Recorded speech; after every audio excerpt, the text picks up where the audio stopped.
Well, for more, let's get straight to John Brain in Gaziantep in southern Turkey near the border with Syria. John, remind us why Russian warplanes would be so active in this area and potentially ignore Turkish warnings to evacuate that airspace. Well, Andrea, I hope you can hear me above the call to prayer which has just begun here. But basically, this is a very sensitive area at the moment because it's where Syrian regime forces are battling the rebels with Russian air cover and Russian airstrikes. As a result, thousands of ethnic Turkmen are fleeing their homes. So there was already controversy in that area. In fact, Ankara had summoned the Russian ambassador to dispute this and to complain about what was happening to the civilians there. So there was already a context to what happened. Now, Turkey insists that its planes did give 10 warnings in the space of 5 minutes to the Russian aircraft. Russia, however, insists that it never crossed into Turkish airspace. Both countries are now going to the UN for different reasons. Russia to complain about the downing of one of its jets, and Turkey to complain about the way the ethnic Turkmen are allegedly coming under airstrikes in Syria itself. So a heady cocktail and another example of the additional dangers of so many nations being involved in Syria, all with very different agendas. John, you're right, it is difficult to hear you, but let me ask you, has, or should I say how much, has the issue of Russia bombing ethnic Turkmen villages so close to Turkish territory changed the dynamic of this conflict, specifically between Turkey and Russia? Yes, I couldn't quite catch the end of that question, Andrea, but that, as I say, it's a highly sensitive area at this particular time because of what is happening with the ethnic Turkmen. Thousands of them have actually crossed the border already into Turkey here. Thousands more are expected. So you have to see what's happened with this jet today in that context. This isn't just about the plane entering the Turkish airspace. This has been going on for a few days now. And for a while, Turkey has been warning Syria about alleged incursions into its airspace. You may remember just about a month ago, Turkey shot down a military drone. Now, Russia said it wasn't one of their drones, but it was Russian-made. And it's another example of the tensions in this area. Okay, John, we'll leave it there. Thanks so much for joining us live from Gaziantep. Well, let's get some reaction now from Russia, and Julia Lyubova joins us live from Moscow. Julia, Moscow has denied all of Turkey's statements on this incident, saying Russian jets were never in Turkey's airspace. So what now for Moscow?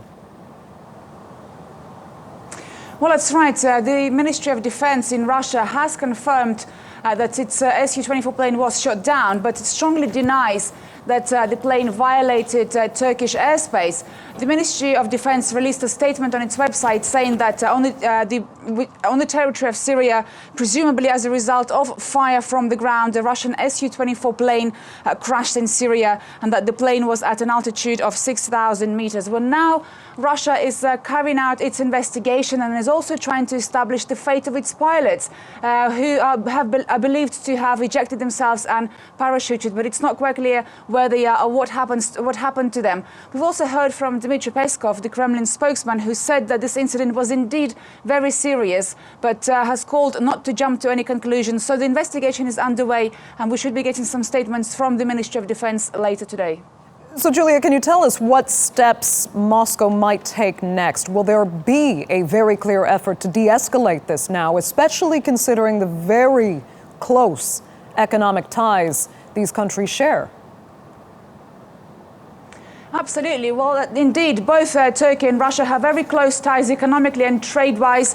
And, now Russia is carrying out its investigation and will provide its results either later today or tomorrow. And already Moscow has called for an emergency UN Security Council meeting about this incident. But Vladimir Putin will make a statement once he has studied the results of the investigation by the Ministry of Defense, which will include satellite images.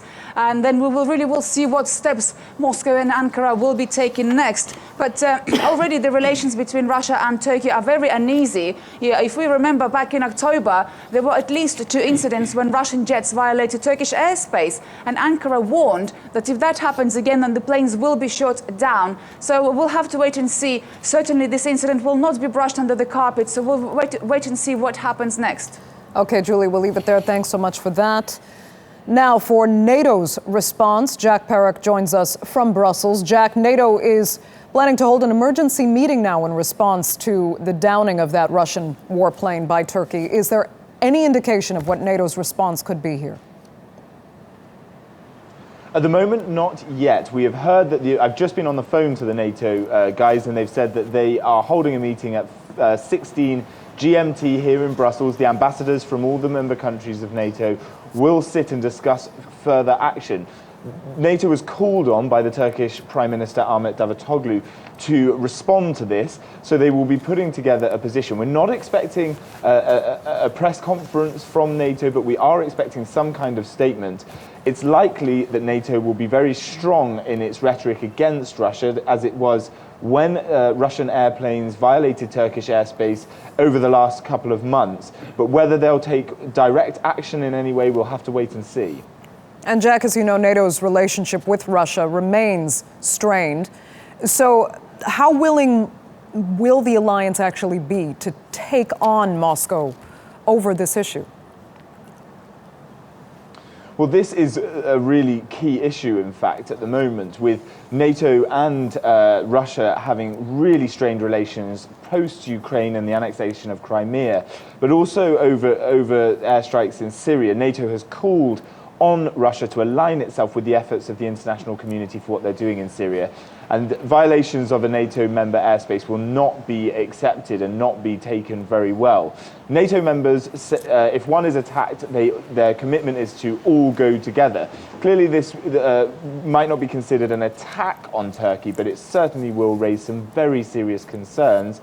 And the NATO alliance will look to support Turkey as one of its fully fledged members in their position against the Russians. We'll have to wait and see exactly what they say on the matter. Okay, Jack, we'll leave it there. Thanks so much for joining us live from Brussels.